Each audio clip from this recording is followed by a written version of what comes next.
जगदम्बे मात की जय। ओम परमात्मने नमः। श्रीमद्वैपायन मुनि वेद व्यास प्रणीत महाभागवत देवी पुराण 36वां अध्याय। रामोपाख्यान का प्रारंभ। देवी कात्यायनी की आराधना से रावण का त्रैलोक्य विजयी होना।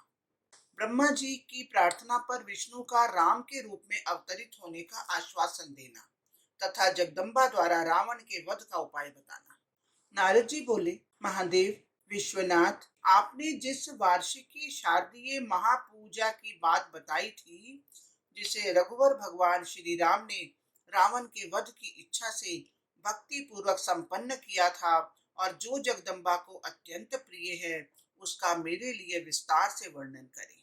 महामते, जिस प्रकार भगवान विष्णु ने मनुष्य रूप में अवतार लेकर असमय में जगन माता महेश्वरी की पूजा की थी, वह सब मुझे बताने की कृपा करें। प्रभु, आपसे बढ़कर इस त्रिलोक में इसे बताने वाला अन्य कोई नहीं है। देव, मैं आपका दास और शरणागत हूँ, मुझे इस कथा से पवित्र कीजिए। श्री महादेव जी बोले, प्राचीन काल में त्रैलोक्य जननी भगवती की प्रार्थना करके दशकंधर रावण उनकी कृपा से त्रैलोक्य विजयी हो गया। उसके भक्ति भाव से प्रसन्न होकर भक्त वत्सला भवानी उस महात्मा रावण के नगर में निवास करने लगी। जब तक रावण की तपस्या का पुण्य क्षीण नहीं हो गया, तब तक अपनी योगिनियों के साथ जगदम्बा उसको विजय प्रदान करते हुए वहां निवास करती रही। जगत को सताने के कारण उसके पुण्य क्षीण होने पर प्रचंड तेजस्विनी जगदम्बा ने श्री रामचंद्र जी द्वारा पूजित होकर उसका बांधवों सहित नाश कर दिया तथा उसकी नगरी का त्याग कर अपनी योगिनियों समेत वे कैलाश पर्वत पर चली गई। पहले वह रावण इंद्र आदि देवताओं को जीतकर अपने पराक्रम के घमंड में जगन्नाथ भगवान विष्णु सहित त्रिलोक को कष्ट पहुंचाने लगा। मुनि श्रेष्ठ, उस दुरात्मा राक्षस राज रावण के भय से देवगण यज्ञ हवि का भोग नहीं कर पाते थे तथा मुनिगण देव पूजन, तप और यज्ञ यागादि नहीं करते थे। मुने, उसके भाग्य से प्रतिदिन इंद्र उपहार सामग्रियों को लेकर उसके अनुग्रह की अपेक्षा करते हुए उसके सामने खड़े रहते थे। जो चंद्र सूर्य आदि दूसरे दिक्पाल और देवगण थे, उस दुष्ट ने उन सबको अपना आज्ञा पालक बना लिया था। मुने, तब उससे दुखी होकर देवताओं ने पृथ्वी के साथ ब्रह्मा जी के पास जाकर हाथ जोड़कर प्रार्थना की। प्रभु, जगत के स्वामी विधाता, विश्रवा का पुत्र महान रावण स्वयं अपने बल के घमंड से त्रिलोकी को पीड़ित कर रहा है। देव, यह पृथ्वी उसके पाप कर्मों के भार को सहने में असमर्थ होकर आपके पास आई है। उस दुष्ट के वध का कोई उपाय आप सोचें।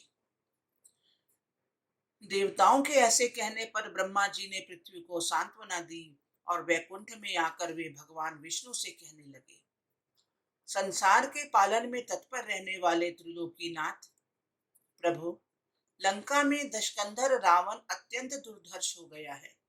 उसको मारने के लिए जगतपते आप मनुष्य शरीर धारण करें। विश्वपालक, आप मनुष्य रूप में अवतार लेकर देवताओं को पीड़ित करने वाले उस दुष्ट रावण का पुत्रों और बांधवों सहित संहार करें।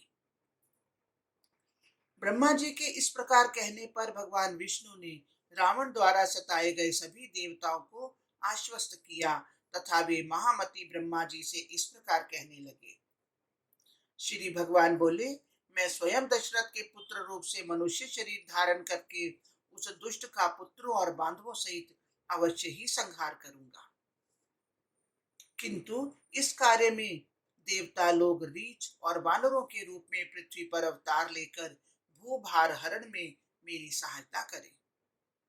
ब्रह्मा जी, दूसरी बात आपसे बताता हूँ कि उस दुष्ट के मारने में एक कठिनाई है, उसका आप उपाय खोजें।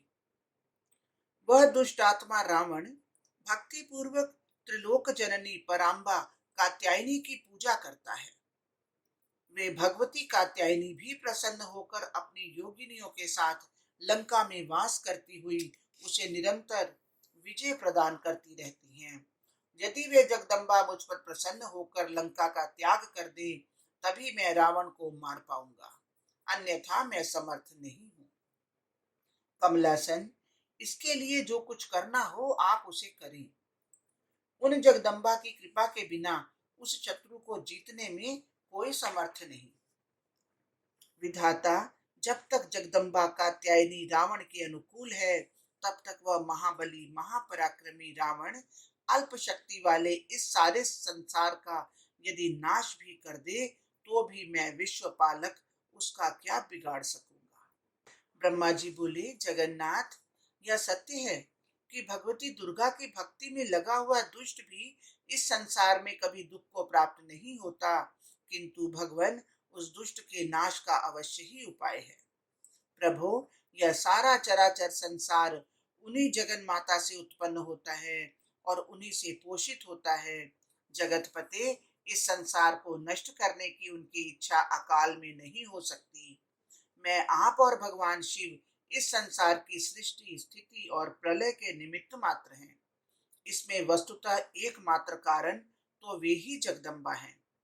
जगतपते, हम सब देवगण उन्हीं के स्वरूप में अंतर्भूत हैं, अतः हम लोगों के प्रति द्वेष करने वाले उस रावण से क्या हमारी रक्षा वे जगदम्बा नहीं करेंगी। श्री भगवान बोले, ब्रह्मन, मैं आपके साथ कैलाश पर्वत पर चलूंगा। उस पौलस्त्य के पुत्र यानी विश्रवा के पुत्र दुष्टात्मा रावण के वध के लिए जगदीश्वरी से प्रार्थना करूंगा। श्री महादेव जी बोले, मुनिवर, तब वे दोनों ब्रह्मा और विष्णु शीघ्र ही कैलाश पर्वत पर गए, जहां जगन माता पार्वती भगवान शंकर के साथ विराजमान रहती हैं। मुनिवर, ब्रह्मा और विष्णु को आया देखकर भगवान शिव ने उनका अभिनंदन करके उनके आगमन का कारण पूछा। तब उन दोनों ने राक्षस राज रावण के उपद्रव और अपने मनोवांछित विचार से युक्त सारा वृतांत भगवान शंकर को शीघ्र बताया।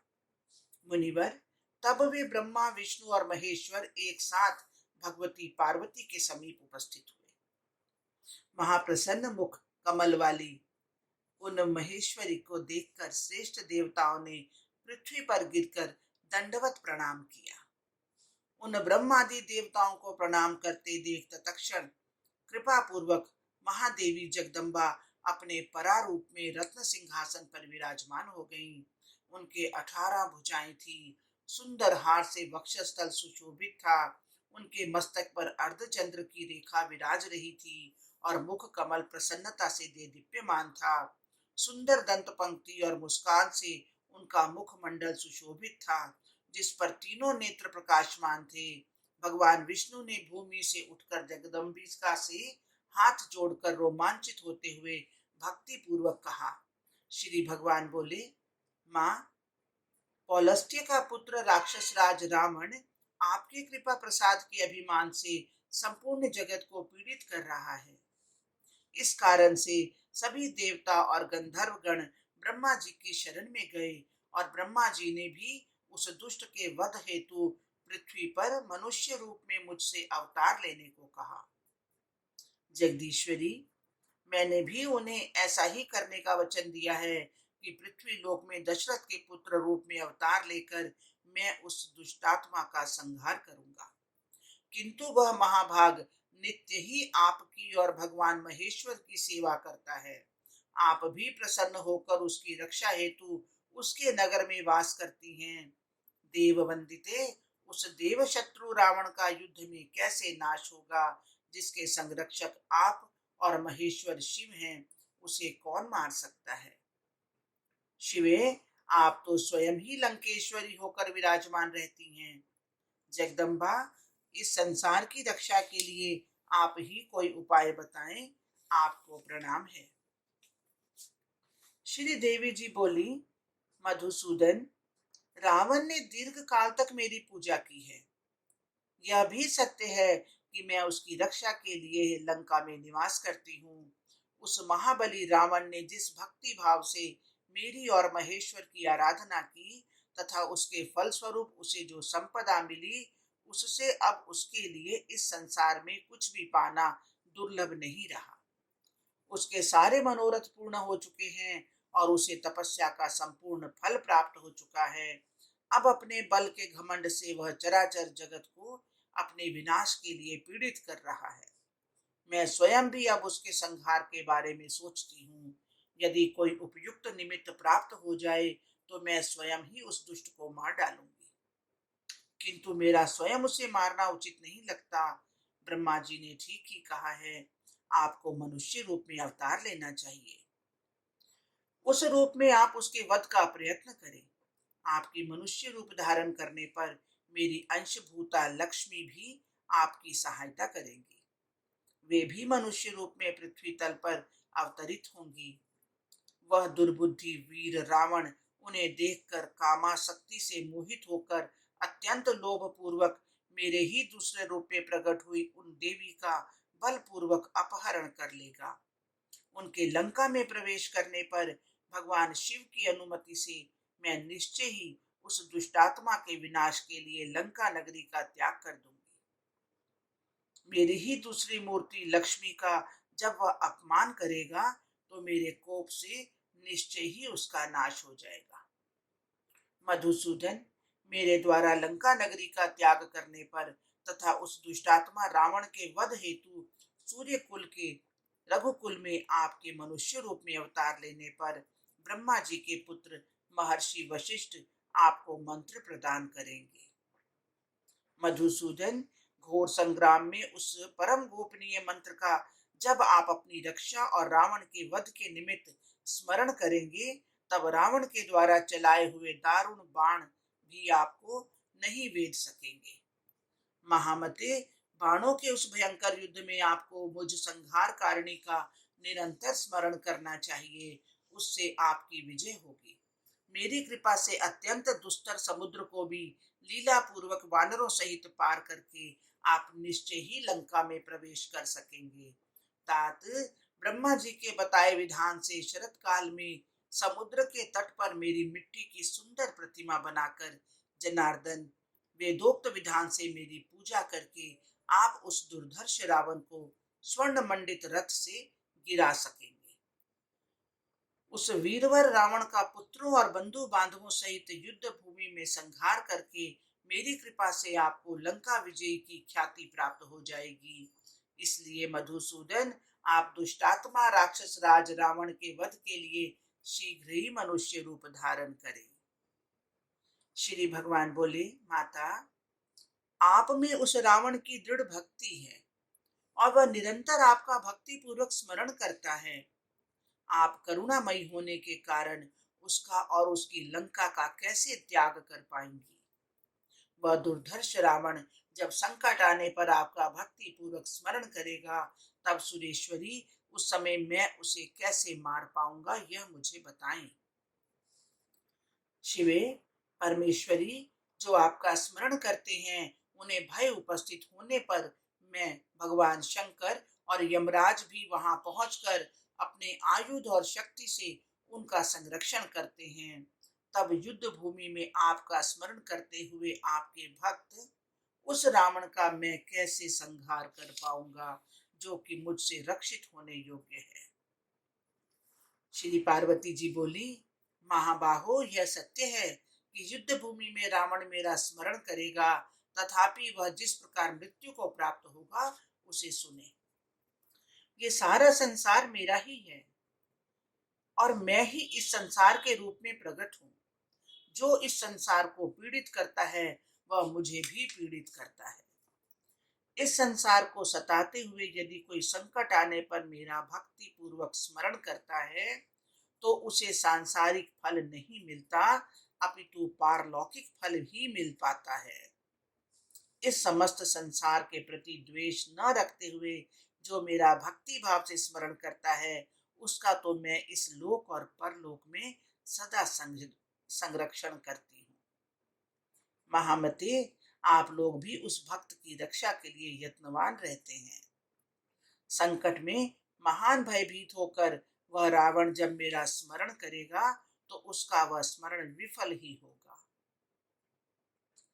इस संसार में चिरकाल तक मनोवांछित भोगों को भोग कर उसे परम दुर्लभ मोक्ष की प्राप्ति होगी। मधुसूदन, शरीरधारियों के लिए इससे अधिक और प्राप्य क्या हो सकता है। लंकापुरी में मेरे रहते हुए उसकी युद्ध भूमि में मृत्यु असंभव है, इसलिए उस पुरी का मैं त्याग कर दूंगी। युद्ध भूमि में मैं उसका संरक्षण भी नहीं करूंगी, क्योंकि वह संसार के लोगों को सताता रहता है। इसलिए आप भगवान सदाशिव को नमस्कार करके मनुष्य रूप में अवतरित हो जाएं। हरिओम तत्सत, हरिओम तत्सत। इस प्रकार श्री महाभागवत महापुराण के अंतर्गत श्री महादेव नारद संवाद में श्री भगवती नारायण संवाद वर्णन नामक 36वां अध्याय पूर्ण हुआ। बोलो जगदम्बे माते की जय।